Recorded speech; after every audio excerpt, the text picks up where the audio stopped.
దేవునికి మహిమ కలుగునుగాక. ఈ దినం దేవుని వాక్యం, నువ్వు పర్వతములను నూర్చెదవు, కొండలను పొట్టువలే చేదువు. గమనించినట్టు కనుక ప్రభువు సెలవిస్తున్నదేమనంటే, నువ్వు పర్వతాలను నూర్చెదవు, కొండలను పొట్టులాగా చేస్తావనేసి ప్రభువు సెలవిస్తున్నాడు.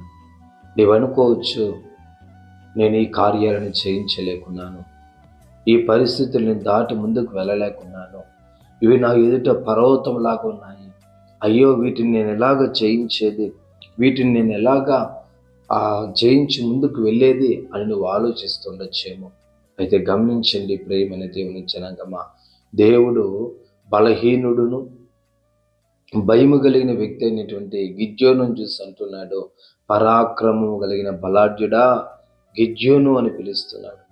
అంటే గమనించండి, ఈ దినాన నువ్వు గిద్యోను లాగా ఆ యొక్క మిద్యానీయులు తరుముతూ ఉన్నారని చెప్పేసి ఆ యొక్క గిద్యోను గోధుమలు చాటను దాక్కుంటున్నట్లుగా నువ్వు ఒకవేళ దాక్కొని ఉన్నావేమో. అయ్యో శత్రువు నా మీద బలముగా దాడి చేస్తుంది, శత్రువు నా మీద జయం పొందేటట్లుగా ఉంది, శత్రువు క్రియలు నన్ను జయించేటట్లున్నాయని చెప్పేసి ఆ యొక్క గిద్యోను ఆ యొక్క మిద్యానీయులు కనబడకుండా ఆ యొక్క గోధుమల చాటును దాక్కుంటున్నట్లుగా నువ్వు ఒకవేళ దాక్కొని ఉన్నావేమో. అయితే ప్రభువు నీతో సెలవిస్తున్నదేమో తెలుసా, ఆయన గిద్యోను చూసి పరాక్రమ కలిగిన బలాఢ్యుడు అంటున్నట్లుగా నిన్ను చూసి అంటున్నాడు, పరాక్రమ కలిగిన బలాఢ్యుడా బలాఢ్యురాలా, నువ్వు బయటకు వచ్చి ఆ యొక్క శత్రువులందరినీ కూడా లయపరచు. గిద్యోను ఎలాగైతే దేవుని యొక్క మాట విన్న తర్వాత దేవుని యొక్క వాక్కుకు లోబడ్డాడో, ఓ దేవుని యొక్క సన్నిధిలో అతడు మాటకు లోబడిన వ్యక్తి చివరికి మనం గమనించినట్లయితే మిద్యానీయులు జయించుటకు దేవుడు అధికారాన్ని శక్తిని అనుగ్రహించాడో ఆ ప్రకారంగా జయించాడో, అదే ప్రకారంగా నీకు వ్యతిరేకంగా రూపొందిన ఆయుధములన్నిటిని కూడా నువ్వు లయపరిచే కృపను దేవునికి అనుగ్రహించబోతున్నాడు. ఓ నువ్వు పర్వతంలో నూర్చుదు అంటే దేవుని యొక్క లేఖనం ఇలాగ సెలవిస్తుంది, నిశ్చయముగా నీకు విరోధంగా ఏమైతే రూపింపబడుచున్నాయో, నీకు విరోధంగా ఏ కార్యాలైతే బయలుపరిచి నిలబడి ఉన్నావో, అది ఎరుకో గోడలు కావచ్చు, ఎర్ర సముద్రం కావచ్చు, అది ఏదైనా సరే నా దేవుని ఎదుట, అది ఫరో కావచ్చు, ఫరో సైన్యము కావచ్చు, నా దేవుని ఎదుట అవన్నీ కూడా నిర్మూలపరచుట కన్నా సమర్థమైనటువంటి దేవుడు. ఆయన పొందిన అధికారం, ఆయన పొందిన జయమును దేవుడు నీకును కూడా అనుగ్రహించాలని ఉన్నాడు. కాబట్టి నిశ్చయముగా నిన్ను పెట్టుకొని నీకు వ్యతిరేకంగా విరోధంగా రూపమున్న ఆయుధములు అన్నిటిని కూడా నీవే లయపరిచేటటువంటి కృపను, నీవే లయపరిచేటటువంటి పరిశుద్ధాత్మ అభిషేకాన్ని దేవాది దేవుడు నీకు నిశ్చయంగా అనుగ్రహించబోతున్నాడు.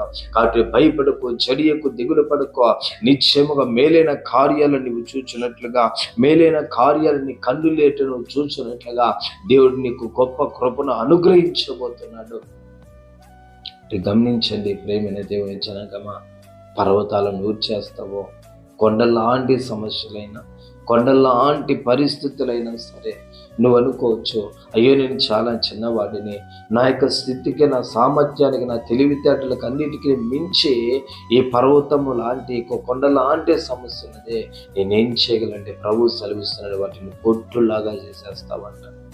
అంటే నీ ఎదుట పర్వతాలకు ఇంకా కనపడవు, నీ ఎదుట యొక్క కొండలు కనపడవు, వాటన్నిటిని కూడా దాటుకుని ముందుకు వెళ్ళగలిగేటటువంటి అభిషేకాన్ని దేవుడు ఈ దినాన్ని నీకు ఇవ్వబోచున్నాడు.